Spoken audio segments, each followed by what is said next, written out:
ఇవాళ మాల ఉపకులాల డిమాండ్ ఏంటంటే జీవో 29 అనేది ఈ రాష్ట్రంలో తీసుకొచ్చిండు. అది జనరల్ దాంట్లో ఎస్సీలకు కానీ బీసీలకు కానీ దాంట్లో అలౌ లేదు.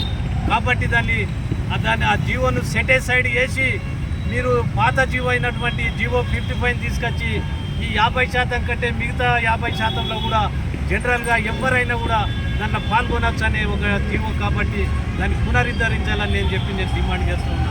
అదే విధంగా ప్రధానమంత్రి మోడీ గారికి మాల అనుబంధ కులాల సమాఖ్య ద్వారా మేము డిమాండ్ చేసే ఇంకో అంశం ఏంటంటే మీరు మొన్న రిజర్వేషన్లు మీ ప్రమేయంతో తీర్చబడిన తీర్పును మీరు వెనుకకు తీసుకునడానికి మీరు పునర్సమీక్ష చేపట్టాలా.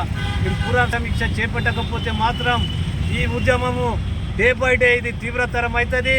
ఇది తీవ్రతరం అయితే దానికి బాధ్యులు మీరే అవుతారని చెప్పి కూడా ఈ సందర్భంగా మేము చెప్తున్నాం.